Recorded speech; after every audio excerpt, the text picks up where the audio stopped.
அக்கா, என்னடா உன் ஃபோன் நம்பர் சொல்லு. என் ஃபோன் நம்பர் தெரியாதா? இல்லைக்கா, என் ஃபோன் டிஸ்பிளே உடைய போகுது. எப்போ உடையுனே தெரியாது. சரி, அதுக்கு முன்னாடி முக்கியமான நம்பர்லாம் இந்த டைரியில் நோட் பண்ணி வச்சுக்கிட்டா யூஸ்ஃபுல்லாக இருக்கும்னு பார்த்தேன். இது டைரியாடா, லாங் சைஸ் நோட்டுடா. புது ஃபோன் ஒன்று வாங்கலான்னு தான் நினைக்கிறேன். நமக்குன்னு யாருக்கா இருக்கா வாங்கி கொடுக்கறதுக்கு? டேய் தம்பி, இங்க நிமிஷம் வாடா. அக்காவுக்கு போய் பேண்டீன் ஷாம்பு வாங்கிட்டு வரியா? பேண்டீன் ஷாப் இங்கே லோக்கலில் சின்னமனூர் ஊருக்குள்ளே போகணுமே. சொந்தமாக ஒரு வண்டி இல்லாதனால ஒரு இடத்துக்கு போயிட்டு கூட வர முடியலக்கா. என்ன பண்ணுறது? இருந்தாலும் என் அக்கா கேட்டேன். உனக்கா நான் ஓடி போய் வாங்கிட்டு வரேன். Many hours later. டேய் தம்பி, இருக்கா அந்த ஸ்கிரீன் ஆன் ஆக மாட்டேங்குதுக்கா. இனிமே இது தேவையே இல்லடா.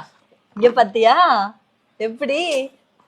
என்ன விவோன்னு போட்டிருக்கு, ஐஃபோன் இல்லையா? உள்ள பாருடா. ஓ, விவோக்குள்ள ஐஃபோனு. இதுக்கப்புறம் எதுக்கு இந்த ஏன் ஃபோனு? தூக்கி போட்டுருவோம். தூக்கி போடு. டடன் டடன் டடன் டடன் டடன். ஏய் எப்படி? என்னது இது? உன் ஃபோனை கொடுத்துருக்கேன். அக்கா புதுசா ஐபோன் வாங்கிட்டேன்டா. அதான் அக்காவோட பழைய போன் உனக்காக கொடுத்துருக்கேன், பத்திரமா வச்சுக்க. இதுவே இன்னைக்கோ நாளைக்கோன்னு இருக்கு. இதை நம்பி என் ஃபோனை வேற தூக்கி போட்டனே. இது என்ன துருப்பிடிச்ச சாவி? அக்கா போறவள்ள ஒரு இரும்பு கடையில ஒரு சைக்கிளை பார்த்தேனா, நீ வேற வண்டி இல்லைன்னு சொன்னையா, அதான் பார்த்தேன்னு உனக்காக வாங்கிட்டேன். பஞ்சர் போட்டி ஓட்டிக்க. நம் ராஜதந்திரங்கள் அனைத்தும் வீணாகிவிட்டதே. இன்னும் பயிற்சி வேண்டுமோ?